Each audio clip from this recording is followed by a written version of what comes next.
Bonjour à tous et bienvenue dans cette nouvelle vidéo. On se retrouve comme d'habitude pour parler films, pour parler séries, pour parler sorties et bien évidemment pour parler plateformes de streaming. Et cette fois-ci, on se retrouve pour parler de la grosse sortie de la semaine, le film tant attendu, The Marvel de l'année, car oui, nous allons parler MCU. On a déjà beaucoup parlé sur la chaîne, déjà parce que je vous ai fait une rétrospective de toute la saga de l'infini, donc des 3 premières phases.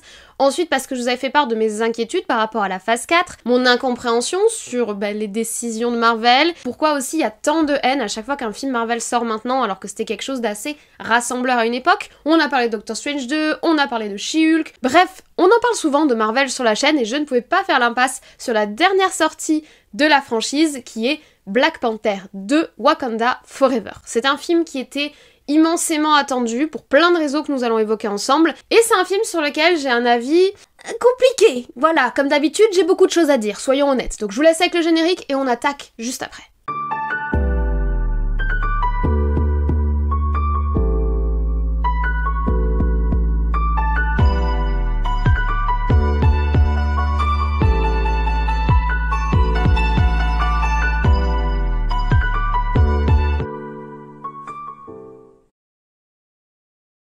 Alors, Black Panther 2 Wakanda Forever est sorti mercredi dernier si vous regardez la vidéo le jour de sa sortie, c'est-à-dire le 9 novembre 2022. C'est un film excessivement long qui dure la bagatelle de 2h41.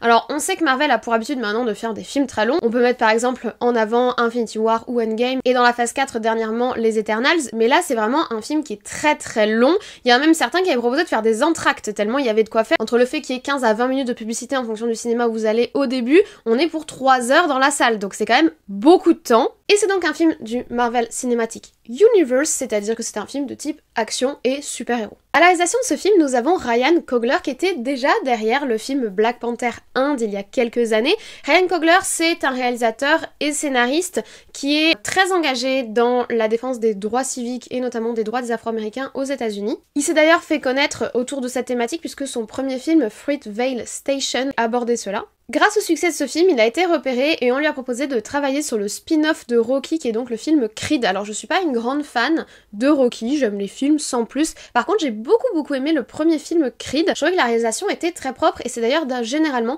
une signature de Ryan Coogler, c'est-à-dire qui est très propre, assez visuelle sans être trop esthétisante, c'est vraiment sa marque de fabrique. Creed ayant eu un énorme succès au cinéma, il a attiré l'attention de la franchise Marvel qui va alors lui proposer en 2016 de réaliser son film Black Panther qui sortira 2 ans plus tard. Black Panther, le premier film, c'était le 18e film du MCU, donc du Marvel Cinematic Universe, et c'était surtout le premier film qui mettait en scène le super-héros qui est Black Panther, qui est également le protecteur et roi du Wakanda, qui est un pays fictif, qui est situé en Afrique, on ne sait pas exactement où, c'est un pays fictif qui est créé dans l'univers de Marvel. Le film va se faire énormément remarquer, ça va être un très grand succès au box-office tout d'abord, et surtout il va marquer les esprits de par la représentativité qu'il va apporter de la communauté afro-américaine et d'une manière générale de la culture africaine au cinéma, dans le blockbuster et surtout dans une franchise comme celle de Marvel qui est extrêmement connue et très internationale. Ça va être ainsi le premier film de super-héros qui va être nominé à l'Oscar du meilleur film, que malheureusement il n'obtiendra pas, mais il va quand même rafler 3 Oscars, meilleur costume, meilleure musique et meilleur décor, quand même marquant pour un film de ce genre-là qui est considéré encore par certains comme un sous-genre, le genre super-héroïque. Black Panther 1 a ainsi marqué un réel tournant dans la carrière de Ryan Coogler qui revient ici pour le Wakanda Forever.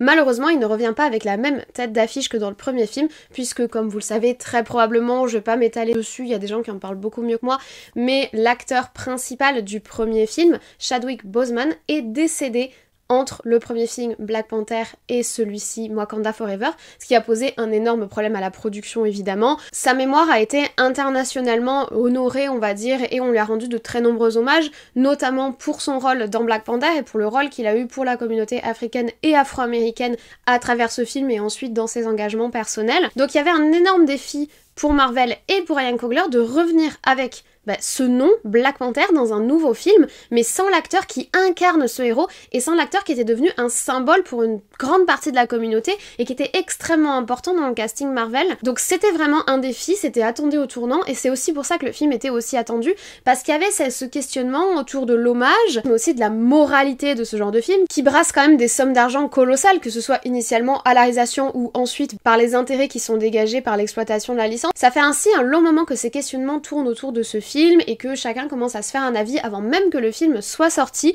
C'est des débats qui sont normaux et qui sont humains bien évidemment de par la situation très particulière autour de l'acteur, etc. Mais c'est des débats qui ont, disons, fait parler du film avant même que le film soit sur nos écrans. Et toutes ces hypothèses ont vu leur conclusion le 9 novembre dernier quand le film est sorti dans nos salles. Au casting de ce deuxième film, on retrouve une grande partie du casting du premier film. On retrouve ainsi l'actrice qui joue Shuri, la sœur de T'Challa, Laetitia Wright, qu'on avait donc vu dans le premier film, mais qu'on a aussi pu voir cette année dans Mort sur le Nil, sur lequel je vous ai fait une vidéo. Elle avait un rôle relativement sympathique par ailleurs, et j'avais beaucoup apprécié de la voir dans un autre personnage que celui de Shuri de Marvel. On retrouve également Angela Bassett qui joue la mère du roi T'Challa, et donc la reine-mère. Angela Bassett, on avait pu la voir en 2018 dans le film Mission Impossible Fallout. Elle est également dans la série 911 et dans la série American Horror Story que j'apprécie particulièrement. On retrouve également l'actrice de Okoye qui avait marqué les esprits dans le premier film qui s'appelle Danai Gurira, j'espère que je prononce bien son nom. On avait pu la découvrir dans la série The Walking Dead et elle était également dans le film Mother of George en 2013. Et plus récemment, en 2017, dans le film All Eyes on Me, c'est une actrice qui a vraiment un énorme charisme à l'écran et son personnage Okoye, qu'elle incarne vraiment, a marqué le premier film, pour un personnage secondaire en tout cas, et d'ailleurs présente notamment sur les parcs Disney, etc. Donc c'est vraiment un personnage qui est très important dans la licence, alors qu'en soi, il est plutôt secondaire à la base. Et on retrouve d'autres visages que l'on connaissait déjà des précédents films, comme Lupita Nyong'o, j'espère que je prononce bien son nom là encore, Daniel Kaluuya, dont on a parlé récemment puisque c'est dans le film Nope, et Martin Freeman, qui est également une tête connue du Marvel Cinematic Universe. Comme vous avez pu le voir dans les présentations, le casting est très majoritairement porté par des figures féminines. Le casting masculin est plutôt secondaire dans le film, hormis le personnage de Namor dont on va reparler, qui va être un petit peu notre nouvelle introduction de personnage. Mais d'ailleurs, que nous raconte ce nouvel opus de Black Panther ? T'Challa, le protecteur et roi du royaume du Wakanda, est malheureusement décédé dans des circonstances fulgurantes et le royaume va devoir faire face à cela, ils vont devoir faire face au deuil mais aussi à l'affaiblissement du royaume. En effet, à travers T'Challa, ils avaient commencé à s'ouvrir au monde, il avait rejoint les Avengers, tout le monde avait découvert l'existence du Wakanda, l'existence du vibranium également, cette fameuse ressource unique au Wakanda. Et alors que le roi est décédé et qu'il n'y a plus de protecteur, il n'y a plus de Black Panther au Wakanda, ils vont se retrouver un petit peu en position de faiblesse et vont devoir montrer qu'ils sont toujours capables de se défendre, de défendre leurs frontières et de défendre leur héritage, on va dire. C'est à ce moment-là qu'une attaque soudaine a lieu dans l'océan alors que des personnes, des chercheurs, cherchent du coup du vibranium ailleurs qu'au Wakanda. Une attaque qu'on va mettre sur le dos du Wakanda, mais qui apparemment ne viendrait pas d'eux et va les conduire à rencontrer une nouvelle civilisation et de nouveaux héros, ou du moins personnages dotés de capacités particulières qu'on ne connaissait pas encore dans l'univers du MCU. Toute la question va alors être, vont-ils s'unir autour du vibranium, cette ressource si particulière sur Terre, ou vont-ils se déchirer pour lui? Ça va vraiment être toute la problématique qui va se poser dans le film. Le premier point que je souhaitais aborder avec vous, c'est un point que j'ai abordé quand je vous ai présenté le film, et surtout ses enjeux, c'est l'hommage à Chadwick Boseman, donc l'acteur décédé qui incarnait T'Challa dans le premier film. C'était vraiment quelque chose qui était très attendu, et je pense que personne n'avait les mêmes attentes. C'est-à-dire qu'il y avait une attente, de toute façon, il ne pouvait pas faire l'impasse sur un hommage envers l'acteur, mais tout le monde n'avait pas les mêmes attentes, tout le monde ne voulait pas la même chose, certains ne voulaient même carrément pas qu'il y ait de film, d'autres voulaient faire comme s'il ne s'était rien passé puisque le décès de l'acteur dans notre vraie vie n'est pas supposé impacter forcément l'univers du MCU, donc vous voulez remplacer l'acteur, en choisir un autre, ou alors faire en sorte qu'il porte toujours son masque, qu'il continue à être le Black Panther mais qu'on ne le voit plus physiquement en dehors de son masque, donc plein de possibilités et plein d'hypothèses ont été faites parmi les fans et parmi les différentes attentes en fait qu'il y a eu sur cet aspect d'hommage. Moi personnellement, j'avais pas particulièrement d'attente, je pense qu'ils étaient obligés de faire quelque chose, ils pouvaient pas faire autrement que d'en parler et de l'évoquer, mais moi je voulais pas qu'il y ait quelque chose de trop grandiose ou encore moins quelque chose de larmoyant. Je trouvais que pour le coup c'était pas forcément une façon, on va dire, adéquate de rendre hommage. Tout le débat qu'il y a eu sur la bande-annonce qui tirait un peu les larmes, alors elle était très belle la bande-annonce mais effectivement elle jouait beaucoup sur la fibre émotionnelle, et personnellement je trouve que ce qui a été fait dans le film, en grande partie, c'est plutôt qualitatif et plutôt bien choisi en fait. Il y a un hommage qui est réel, qui est présent, t'as vraiment le sentiment que le roi T'Challa est présent dans le film et donc que Chadwick Boseman, son acteur qui l'incarnait, sont présents dans le film de par les évocations qui en sont faites par les personnages, de par les évocations qui en sont faites par l'histoire, etc. Il y a des hommages qui sont subtils. La façon du coup dont ils intègrent son décès à l'histoire, j'ai trouvé ça assez élégant, il y a beaucoup d'émotions, il y a beaucoup de tragique, mais c'est pas larmoyant, c'est pas excessif. Moi quand j'ai vu que le film durait 2h40, je me suis dit, s'ils font 40 à 50 minutes autour de la perte, je pense que ça va être trop long, trop Je sais pas, j'étais mal à l'aise avec cette idée. J'ai trouvé que ils accordent le début du film à cette perte, et ensuite, c'est surtout comment les personnages y font face, comment le Wakanda y fait face, comment sa famille, émotionnellement, y fait face, et ça, c'est beaucoup plus intéressant, et c'est une belle façon de rendre hommage au personnage. En plus, ils ont utilisé le logo Marvel en début de film pour rendre hommage à l'acteur. On a un silence absolu, il y avait un silence absolu dans la salle, c'était très très touchant. Normalement, vous savez, dans le nouveau logo Marvel, avant c'était des pages qui se tournent, maintenant c'est des superpositions de scènes des différents films précédents qui forment, en s'éloignant, le logo Marvel. Et là, ils ont fait que des superpositions de scènes de Chadwick Boseman. J'ai trouvé ça très très bien, le montage est vraiment bien fait, subtil, ce silence absolu, c'était vraiment, il y avait vraiment un aspect recueillement, presque, ça dure pas 1 minute, mais presque l'aspect minute de silence, vous voyez, où, voilà, en début de film, on rappelle que on rend hommage à un acteur qui a marqué la licence, qui a marqué ce personnage, qui était important pour l'univers, qui était important pour beaucoup de gens, qui a apporté quelque chose. J'ai trouvé ça très bien. Maintenant, là où je suis moins convaincue, c'est sur la fin. Sur la fin, ils ont fait, on dirait qu'ils ont rajouté artificiellement un second hommage final. Je sais pas si c'est en post-traitement, post-montage, quand ils l'ont projeté à des gens où les gens ont dit ouais, il y a pas assez d'hommage. Je ne sais pas du tout comment ça s'est passé. Cette partie-là m'a paru très artificielle par rapport au début, qui est plutôt bien construit et subtil et intelligent. La fin, je l'ai trouvée lourde, avec les flous sur les côtés, enfin un peu kitsch, je sais pas. J'ai trouvé ça beaucoup moins subtil, beaucoup moins intéressant. Ils auraient dû se contenter de mettre au générique, nous rendre hommage à l'acteur qui a fait vivre le Black Panther et qui vous l'a montré sur les écrans. J'aurais trouvé ça beaucoup plus sobre en fait.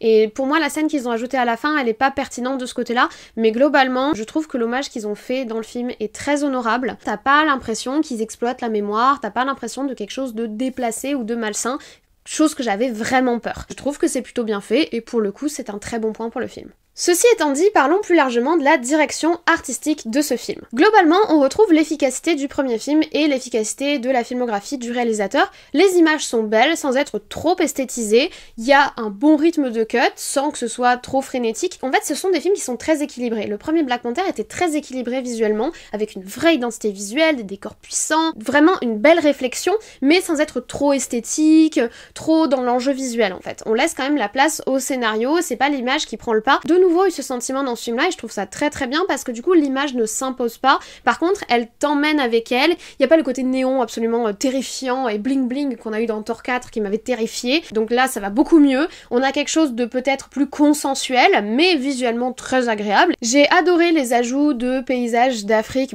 À chaque fois qu'on revient vers le Wakanda, on va avoir des beaux paysages de steppe, des beaux paysages de forêt. J'ai beaucoup apprécié, c'était déjà le cas dans le premier film et je trouve ça très très élégant. Ça fait des moments un petit peu de transition quand les personnages circulent, etc., sortent et rentrent du Wakanda. C'est beau, c'est bien intégré au cut, etc. En fait, c'est très très fluide. Visuellement, le film est fluide. Tu laisses emporter et visuellement, t'es dans le truc. Seul petit bémol, on va dire, c'est au niveau de la scène de début et du moment d'hommage, on va dire, national du Wakanda, où là, on a quelque chose d'un petit peu... j'avais l'impression de regarder un clip de musique plus qu'un film réaliste, alors réaliste, avec des énormes guillemets, nous sommes dans Marvel, mais tangible. Qu'est-ce que ces gens font sur le toit? Il y a des gens, ils sont en haut de colonnes. Comment ils sont montés? Pourquoi ils sont là? C'est pas dangereux? Pourquoi ils ont pas des baudriers? C'est risqué? Je sais pas, ça m'a un petit peu... c'est très beau, mais pour le coup, là, c'est trop esthétique et pas assez dans le réalisme et la fluidité du reste... C'est un petit peu hors sujet, voilà, c'est un peu hors sujet, c'est bizarre. On dirait plus un clip qu'autre chose. Musique très sympa, on va en reparler, mais ça a pas grand sens en fait. Par contre, j'aime beaucoup beaucoup la symétrie, et il y a de la symétrie, et j'adore la symétrie. Je trouve que la symétrie, ça donne toujours quelque chose de très grandiose, et de très super héroïque, pour le coup, supérieur. Les grands temples, les grands châteaux font toujours œuvre de symétrie pour montrer quelque chose d'un petit peu élevé, je sais pas comment dire, il y a vraiment un impact visuel avec la symétrie qui satisfait beaucoup nos cerveaux d'humains, et ils utilisent beaucoup la symétrie de façon très intelligente dans le film, et j'ai beaucoup apprécié ça. Le premier film avait été récompensé aux Oscars notamment pour ses décors et pour ses costumes. C'est très très dur quand t'as été récompensé pour un premier film de venir derrière et de faire aussi bien, voire peut-être mieux, et là je trouve qu'ils ont fait aussi bien. C'est pas mieux, mais ils ont fait aussi bien. Les costumes sont absolument magnifiques. C'est sublime. Il y a un travail sur les bijoux, sur les coiffures, sur les coupes, sur les tissus, sur les tombées. Les costumes sont incroyables. La reine, Tout ce qu'elle porte, c'est absolument sublime. Chaque fois que tu la vois à l'image, c'est superbe. Même quand tu la vois dans des moments où elle est dans le doute, elle est un peu plus en souffrance et elle est moins dans sa posture de reine, elle est structurale, elle est très très belle. Et Shuri, alors Shuri, on n'est pas du tout sur le même genre puisque ça colle à son personnage, mais pareil, il y a une forte identité visuelle de chaque costume, chaque personnage a une identité dans la construction de son costume, il y a du détail de ouf. C'est un travail sur les costumes qui est incroyable et je trouve que sur les décors, on a aussi un très très beau boulot. Même si certains passages numériques du Wakanda font un petit peu mal aux yeux, et pas que du Wakanda d'ailleurs, mais on va en reparler dans les effets spéciaux, sur les décors, sur les salles du trône, sur le labo de Shuri, sur les lieux où ils vont, l'université, etc. Il y a toujours quelque chose, il y a vraiment une volonté de faire beau sans faire trop, et ça passe très très bien. En plus, là, on a une inspiration qui est vraiment multiculturelle, puisqu'on va pas forcément uniquement approcher la culture africaine, mais on va également approcher d'autres cultures, puisque on va introduire le personnage de Namor et de sa civilisation sous-marine, très inspiré de la culture aztèque et donc de la culture de l'Amérique latine, et donc il y a plein de références à cette culture-là visuellement au niveau des costumes qui sont très très belles. C'est très agréable parce que c'est pas forcément une culture qui est souvent mise en avant au cinéma,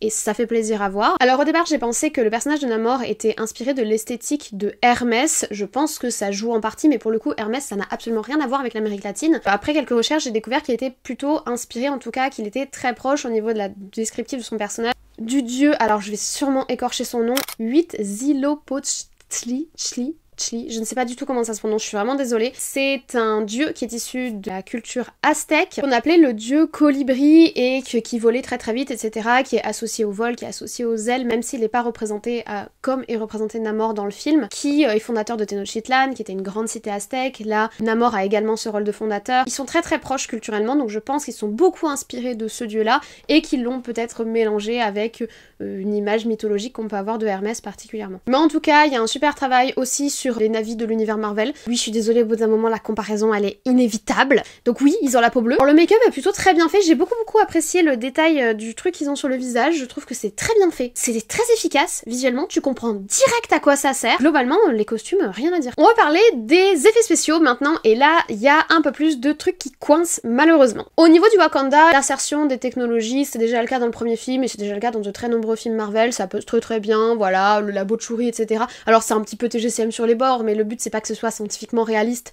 donc voilà, tu laisses couler, mais ça passe très bien, les textes sont bien intégrés, les trucs débiles, les machins, etc. Ok, y a pas de souci de ce côté-là. Les scènes de combat sont très cool, les chorégraphies de combat sont bien faites, les explosions, les dégâts, notamment sur une certaine scène en fin de film, je les trouve très très bien réalisées et assez impressionnantes et en plus assez originales. J'ai beaucoup aimé, je trouvais ça très efficace visuellement. Bon, malheureusement, au niveau du Wakanda, il y a des moments, visuellement c'est pas très beau, sur les visuels de la ville de loin, et également les visuels des montagnes, puisqu'à un moment il y a un passage qui se passe dans les montagnes. C'est pas fifou, mais c'est pas le pire. Là, franchement, ça passe très très bien, c'est très honorable, tu peux avoir quelque chose à redire si tu chipotes, mais c'est pas le pire.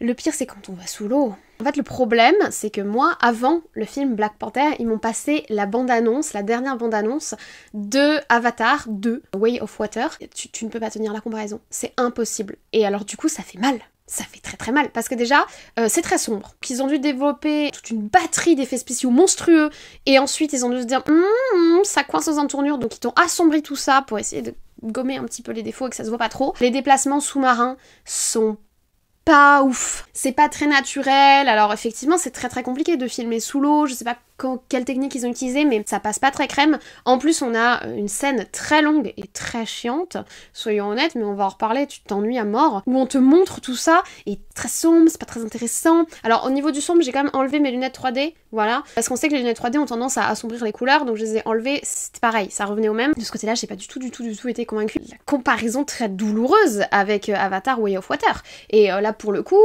ils l'ont voulu, hein. Ils ont fait un truc sous-marin, alors qu'il y a un film de James Cameron qui se passe sous la flotte, qui sort dans un mois. Donc au bout d'un moment, tu ne peux pas ne pas comparer. Et Way of Water n'est pas encore sorti, mais je pense que quand il va être sorti, on a eu que l'avant-goût avec les bandes annonces, ça va faire encore plus mal pour Wakanda Forever, et c'est un peu dommage. Donc de ce côté-là, j'ai été super déçue. Parce qu'en plus, c'est pas super innovant, c'est pas super impressionnant, j'étais pas waouh. Enfin, j'aurais dû être waouh, et j'étais pas waouh. Et les baleines et tout ça, pas grand chose, on t'a teasé des machins de ouf avec des orques et tout, moi j'ai cru que c'était des dresseurs d'orques, je me suis dit ouais on va voir des gens qui dressent des baleines, On voit des gens se jeter des petits filets comme ça, avec des légumes dedans. Ouais non, là de ce côté-là j'étais super déçue et les effets spéciaux sont pas à la hauteur et tout le développement de cet univers qui en plus n'est qu'une parenthèse qu'ils auraient pu ne pas mettre et juste dire ah tu verras pas l'univers. Je pense que ça aurait été pas plus mal et on aurait gagné du temps sur la longueur du film. Et j'ai pas beaucoup apprécié. Tant qu'on y est sur les effets spéciaux, la 3D, la 3D elle sert à rien, voilà, ce sera tout pour la 3D. Non sérieusement, le truc qui était le plus en 3D du film, c'était les sous-titres. Voilà, donc c'est pas normal. Par contre, s'il y a un truc qui est au top de méga top, et qui là encore était très attendu puisqu'ils ont été oscarisés pour cela, pour le premier film, donc forcément ils n'avaient pas droit à l'erreur, c'est la musique et la bande sonore. Et la musique et la bande sonore est géniale du début à la fin, j'ai adoré, c'est génial. Ils ont développé des thèmes musicaux quasiment pour chaque personnage. Le thème musical de Namor qui est identifiable et qui est super, un peu stressant, un peu machin, j'ai adoré. Le thème musical de la Reine-Mère qui est topissime, le thème musical de Shuri, le thème musical du Wakanda, le thème musical de Okoye, ils sont identifiables, il y a une identité musicale extrêmement bien définie dans le film. C'est un peu comme les costumes en fait, il y a un taf de dingue sur la musique, avec plein d'apports culturels, plein de mélanges de rythmiques, plein de mélanges de genres aussi avec, bon il y a une musique de Rihanna, c'est pas la meilleure de toutes les musiques du film, hein. Voilà, quand t'as la musique de Rihanna, c'est le moment un peu larmoyant, tout ça, c'est le moment que j'ai pas trop adhéré, donc j'étais pas convaincue. Mais bon, il y a la musique de Rihanna, il y a des côtés un petit peu plus street, il y a des côtés un petit peu plus pop, il y a des côtés un petit peu plus orchestral, et il y a des silences qui sont très bien placés, sauf un. Quasiment tous les silences sont bien placés, à un moment on a des bruits naturels, ça passe très bien, c'est tout à fait adapté, sauf le combat de Okoye sur le pont. Alors j'ai une théorie, dont je vous parlerai un peu après, j'ai pas compris pourquoi il y avait du silence à ce moment-là, c'est pas utile. Oh c'est un combat badass, il faut que ce soit badass les gars, faut badassiser, et non. Sinon, globalement, la bande musicale est excellente. J'ai envie de revoir le film juste pour la musique. Ce qui est bon signe pour la musique, ce qui est pas bon signe pour le reste du film. Tant qu'on y est, je fais une parenthèse parce que j'y pense. La musique de Rihanna, au moment qu'elle a pu faire de musique, elle a refait de la musique spécifiquement pour ce film, ça a été gros engouement, machin, c'est très bien. Par contre, le placement de produit dégueulasse pour la marque de maquillage de Rihanna, ça c'était dégueulasse. C'est la parenthèse. Très honnêtement, je n'aime pas beaucoup les placements de produits dans les films. Alors quand ils sont subtils et qu'on n'insiste pas sur la marque de la bagnole ou la marque du téléphone et juste qu'on les voit de façon imperceptible et que voilà, ça passe. Mais alors par contre là, c'est immonde comment c'est mis en place et en plus du coup tu sens qu'il y a eu un sorte de dialogue forcé pour parler de make-up dans ce film alors que ça n'a rien à faire là. J'ai détesté, ça m'a sorti du truc, j'étais en mode ah mais pourquoi vous avez fait ça? Ça suffit de lui faire sa pub avec sa musique. Et puis je pense que Rihanna elle a pas forcément besoin de pub pour sa marque de make-up. Là j'ai trouvé ça déplacé, malsain, pas adapté. En plus ça mène à une scène et à des dialogues.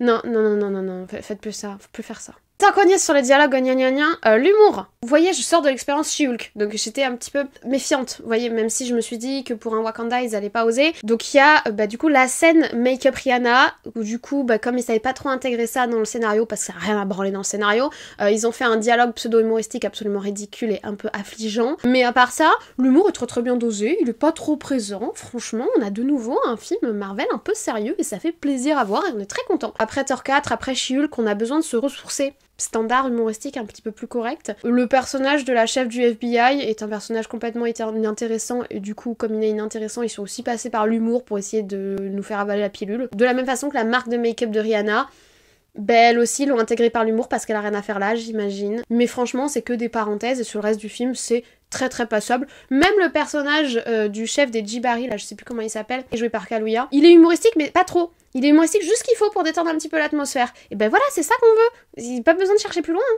Maintenant, il y a quand même un petit peu de TGCM, alors notamment sur la force de certains personnages qui arrivent à porter à bout de poignet des trucs extrêmement lourds.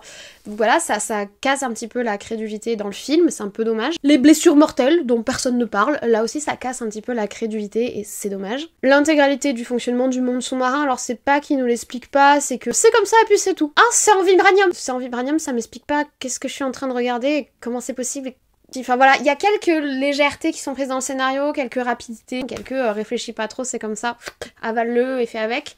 C'est un petit peu dommage. La chef du FBI qui a une mèche violette, sérieusement, enfin on parle des mêmes gens qui ont essayé de porter des trucs comme les accords de Sokovie, enfin c'est un peu sérieux quoi, enfin, je sais pas, bref. Il y a vraiment des moments où Marvel ils ont des décisions bizarres, mais là, pour une fois, dans les films de la phase 4, là ce ne sont que des détails sur lesquels je pinaille parce que je suis relou, mais ce ne sont que des détails, tu peux passer outre et le film tient la route. Maintenant malheureusement il y a quand même des moments où c'est un petit peu logique. D'autant plus que le plus illogique de tout le bazar, c'est le pourquoi du conflit qui a lieu dans le film. L'élément déclencheur de cette guerre est débile et ne tient pas la route si tu te poses et que tu actives tes neurones 3 minutes, ça ne tient pas la route. Il y avait beaucoup plus intéressant à faire sur ces thématiques que ça. 2 nations réellement sérieuses n'entreraient jamais en conflit pour une truc aussi absurde. Il nous reste 2 points à aborder et c'est pas les points les plus agréables du film. On commence par le rythme, le film dure 2h40 et tu sens un peu passer quand même les 2h40. Alors en ça il y a plein de moments, surtout des moments de dialogue entre les personnages, des moments qui sont impactants et qui sont pourtant des moments de dialogue. Et à l'inverse, les moments un peu relous, c'est les moments de découverte des différents univers et c'est les moments d'action. Moi j'ai le sentiment qu'ils ont artificiellement rallonger les scènes d'action parce qu'ils ont l'impression de pas en avoir mis assez et qu'ils avaient fait plus un film blabla qu'un film action. Alors qu'en soi, c'est pas du tout problématique. Si le blabla est intéressant, et pour le coup, tous les échanges entre la reine et Shuri, tout le débat intérieur de Shuri, etc., enfin, ce qui transparaît autour des dialogues des personnages, c'est super important et c'est beaucoup plus intéressant et beaucoup plus stimulant dans la réflexion, dans le fait de rester dans l'univers, que des scènes d'action qui sont rallongées artificiellement, comme la scène de Okoye sur le pont, et je crois que c'est d'ailleurs pour ça qu'il n'y a pas de musique, parce qu'en fait à la base cette scène était censée être beaucoup plus courte, mais quand ils se sont rendus compte qu'il y avait beaucoup moins d'action que de blabla, j'ai l'impression qu'ils ont rallongé artificiellement certaines scènes d'action. Résultat, on a un film qui est très long, et on a des passages qui sont très longs, et qui sont ressentis comme très longs. Pareil pour le passage sous-marin de visite, là. C'est très long. Ils étaient attendus au tournant, puisqu'ils introduisent un nouvel endroit qu'on connaît pas, donc ils veulent nous le montrer. Enfin bref, au niveau du rythme, le film, tu t'ennuies pas non plus, mais il y a quand même des moments où tu comptes un peu le temps. Globalement, le rythme est bien géré. Et t'as pas le temps de trop te poser de questions. Faut pas trop se poser de questions de toute façon. Par contre, t'as quand même assez de temps pour te dire c'est quand même long là un peu quand même. Donc ça c'est un petit peu dommage, je pense qu'une meilleure gestion du rythme avec un cut de peut-être 15 minutes. Tu retires un peu le combat un peu long, tu retires les dialogues débiles sur le maquillage de Rihanna et toute la scène de visite qui sert à rien où la comparaison avec Avatar 2 elle fait trop mal. Et ben voilà, tu gagnes tes 15 minutes, le film est un peu plus court. Et t'as des passages qui sont longués, que tu n'as plus dans le film, c'est plus agréable au visionnage. Par contre, tu ne cuts aucun des passages de la Reine Mère parce qu'elle crève l'écran. Chaque fois qu'elle est à l'image, elle crève l'écran. Chacun de ses discours, le discours face à Okoye, c'est un compliment, j'aime beaucoup Cersei. Elle m'a fait penser à Cersei et le I lost everything. Enfin vraiment, je l'ai trouvé crève l'écran. Tu coupes aucune de ces scènes parce que elle, pour le coup, c'est magistral quoi. Et on en arrive sur le message du film. Le premier film avait un message qui était quand même engagé, avec une dimension politique, etc., mais qui était très subtilement mêlé à l'histoire et qui était subtilement abordé. Le premier film Black Panther, vous l'avoir revu il y a 2 semaines, je le trouve assez en subtilité, il est porteur d'un message qui l'assume, mais il est assez subtil, cohérent et bien intégré au reste de l'histoire. C'est-à-dire qu'il ne se superpose pas à l'histoire, il n'est pas l'objectif de notre histoire, il en fait partie et on va dire, profiter du film pour faire passer un engagement politique ou social. Et dans le premier film, vraiment, l'alliage entre l'histoire et le message est très bien fait. Je trouve que dans ce film-là, c'est très mal fait. Ce film est trop politique pour mes goûts. Je pense que certains vont apprécier, mais moi c'est beaucoup trop politique pour mes goûts. Quand je vais au cinéma, je vais pas au cinéma pour qu'on me parle du monde dont je veux m'évader en allant rêver dans d'autres univers en fait. C'est pas ce que je recherche, et là pour le coup on m'a vraiment constamment ramené à l'actualité, à des débats d'actualité, à des débats polémiques du monde d'aujourd'hui. En fait le film est saut 2022. Le film on dirait un visage des USA et des débats qui secouent les États-Unis aujourd'hui en 2022. Et je suis pas certaine que c'était ça que j'avais envie de voir et je trouve que ça manque de subtilité, je trouve que ça empiète sur l'histoire, ça manichéise cette histoire. Enfin bref, il y a beaucoup de choses qui dans le message du film m'ont mise très mal à l'aise et que je trouve pas adapté et mal fait. C'est très malhabile la façon dont sont portés les engagements du film. Par exemple, le personnage de Shuri et le personnage de Namor sont plein de contradictions internes et du coup plein de subtilités. Et ces 2 personnages, je les ai trouvés hyper intéressants. Leur débat interne, la façon dont ils agissent, leurs sentiments contradictoires qui les secouent, ça n'a rien de manichéiste. Au contraire, c'est bien écrit. Et à l'inverse, de l'autre côté, tu as des thématiques qui sont abordées de façon hyper brute de décoffrage et qui sont très manichéistes et très tranchées, là où il aurait fallu de la subtilité. Et ça, c'est vraiment dommage. Par exemple, habituellement, les films Marvel, quand ils abordent l'Allemagne et le nazisme, notamment dans Captain America, mais ils vont pas dire les Allemands ou les nazis, ils vont dire Hydra. C'est-à-dire que on sait que ça parle de cette période-là d'histoire, on sait que ça parle de certains de ces individus, mais ils vont créer, on va dire, un groupe fictif ou créer même un pays fictif comme la Sokovie pour aborder ces problématiques sans cibler directement des États, sans cibler directement des nationalités ou des individus. Là, ils font pas du tout ça. Alors pour le coup, ils ciblent directement la France, mais je trouve que ça manque de subtilité et c'est pas du tout ce qu'on a eu l'habitude d'avoir dans Marvel, où Marvel parlait d'histoire, parlait d'actualité, mais sous couvert, employer des pays fictifs. Le Wakanda, par exemple, c'est un pays fictif.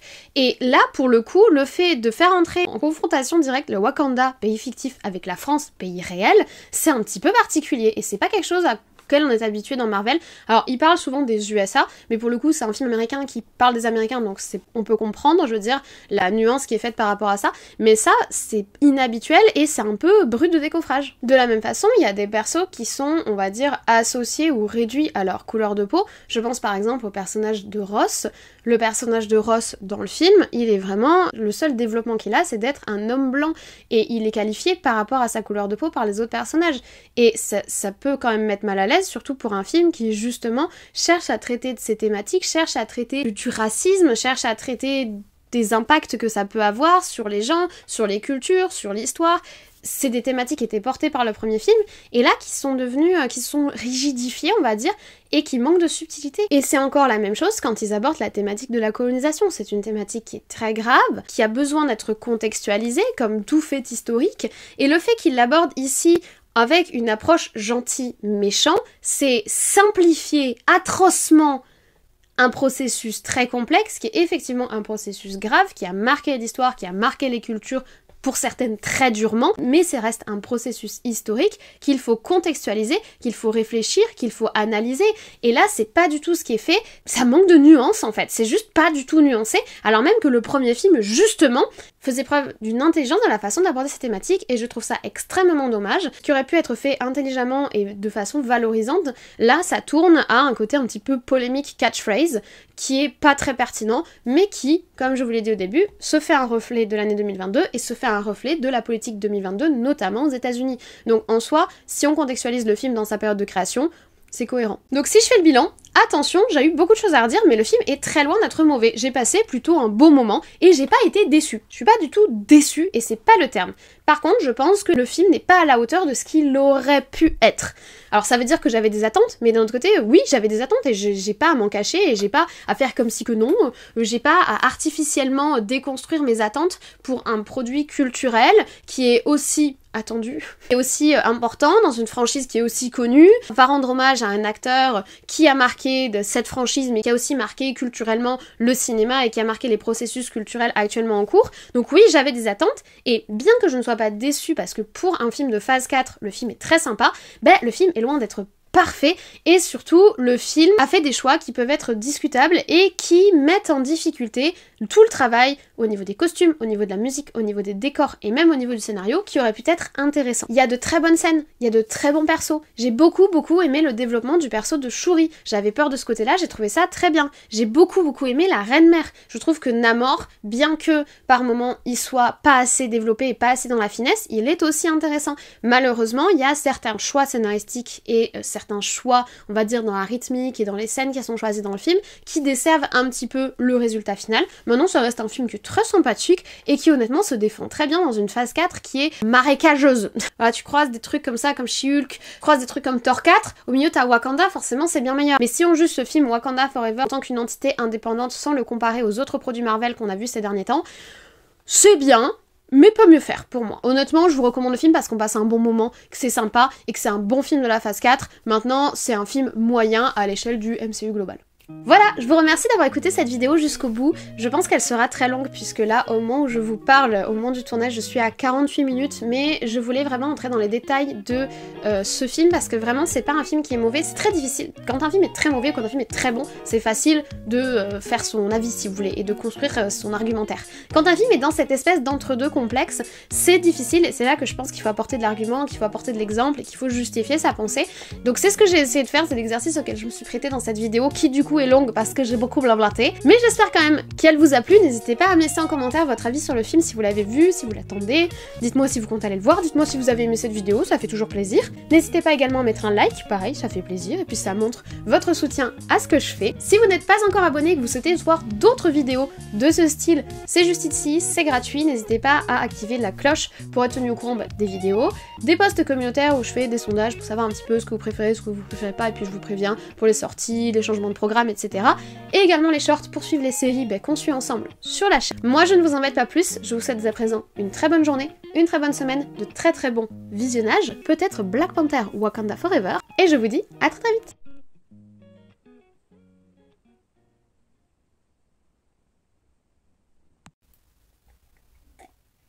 À la réalisation de ce film, nous avons Ryan Coogler. À la réalisation de Black Panther, le premier film, c'était le 18e film de Black Panther 1 a ainsi marqué un réel tournant dans la carrière de...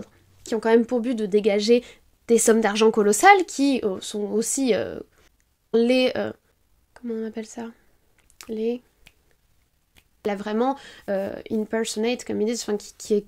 T'as envie de tout cosplayer. C'est sublime. 8 Zilopotli.